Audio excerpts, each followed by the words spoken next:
Bellator MMA and RIZIN have recently announced their collaboration. Daniel Cormier is suggesting that Petr Yan start looking at other organizations.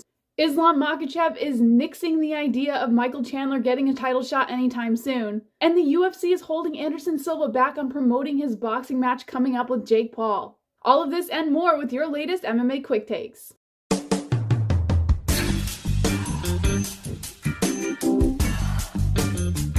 First up, boxing will have one of its most important events this Saturday with a matchup between Jake Paul and Anderson Silva.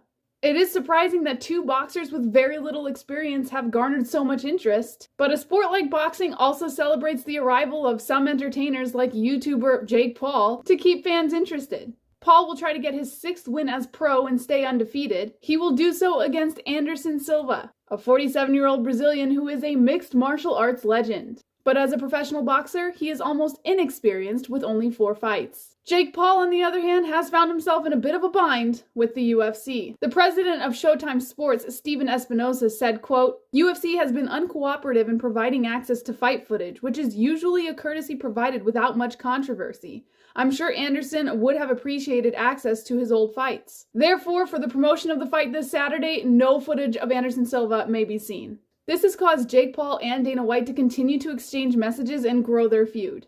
Paul said on social media, "White is doing everything he can to hurt Anderson Silva's pay-per-view promotion. It just shows how much he fears what I'm doing. Trust me, change is coming, and we are getting organized." I think it is a little bit of a slap in the face by the UFC to Anderson Silva. Anderson Silva has had his fair share of moments in mixed martial arts, and he made a huge name for himself. He's a huge legend in the UFC, and I honestly can't understand why Dana White can't put his pride aside and at least give Anderson Silva his promotional videos. At the same time, I totally understand that the UFC is doing everything they can not to help Jake Paul push his agenda, but let's put their feud aside and just think about Silva for a minute. At the end of the day, you're still an organization, you're still a professional. Give the guy his promo videos. Let me know what you guys think in the comment section below. Next up, Islam Makhachev does not see Michael Chandler as deserving of the title shot even if he wins against Dustin Poirier. Both Michael Chandler and Dustin Poirier are aiming to reestablish themselves next in line for the title, but unfortunately for them, the new champ believes that either winner still needs additional fights. Makhachev said in a media scrum, quote, "I don't think either of them will get an immediate title shot.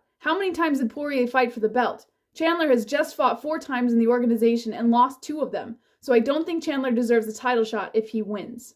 Even if you put those 2 aside, there's still another 155-pound top contender, Beneil Dariush. Regardless, Makhachev still feels that the champ versus champ tilt is the direction he's headed. I don't disagree with Makhachev. What he's trying to do here is for the MMA fans. This is a fight that more MMA fans are going to want to see. I don't think he is trying to downplay Dariush's accomplishments, as he said. Dariush is on a pretty decent win streak himself, and I think he would be a great backup for the Volkanovski fight. At the end of the day, Makhachev's going to fight whoever the UFC gives him, and right now, it looks like the UFC is aiming more towards Alexander Volkanovski. Also, after the bout with Sean O'Malley at UFC 280, Yan took to Twitter to air his frustration. Fuck the judges. In a recent episode of his DC and RC show for ESPN, Daniel Cormier released some inside information that he's been privy to. The rumor he heard was, "Petr Yan is so disappointed in this decision. Petr Yan is so disappointed in the decision against Aljo that I'm hearing word that this guy may want to look at something different down the line in terms of his career, because he just does not feel like maybe the organization doesn't have his back. It's crazy." If this is true, and Yan does want to leave the UFC, that's going to be a major impact in the division. Controversy after controversy, it's not going to look good for the UFC. How exactly Yan might go about exiting the UFC remains to be seen. Let's keep in mind that back in January, when he first won the title against Corey Sandhagen, he had just signed a new 6-fight contract extension with the UFC.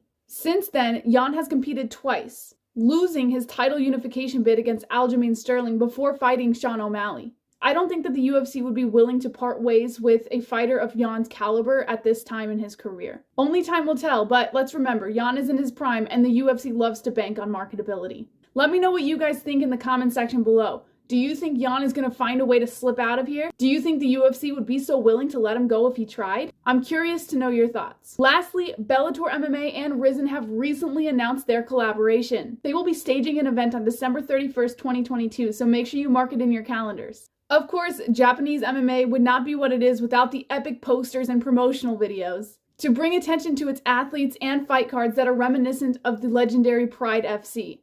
The 4 main card bouts are AJ McKee versus Roberto de Souza at 155 pounds, Patricio Ferrer versus Kleber Koik at 145 pounds, Juan Archuleta versus Kim Soo-chul at 135 pounds, and Kyoji Horiguchi versus Hiromasa Ogikubo at 125 pounds. This will be the first joint New Year's event that promotions have staged since 2019, which saw Fedor Emelianenko knock out Quinton Jackson in the first round. This is really exciting. This is something that we brought up on our last live show, and as an MMA fan who came into the game after Pride FC, I think this is going to be very intriguing to watch. It's really great that they're also banking on that nostalgia from really old MMA fans. Let me know if you guys are going to watch this event at the end of the year. I'm super excited to see what it's going to bring to the table. These are some pretty awesome matchups that we have at hand, and I only hope to see more promotions from this in the future. That's the latest MMA news. Let me know your thoughts in the comment section below. As always, I'm always doing my best to try and respond to every comment relevant to these topics. Make sure you like, subscribe, and hit that notification bell so you can catch up on all of our latest live streams and uploads. This is the latest MMA news with your favorite MMA Quick Takes.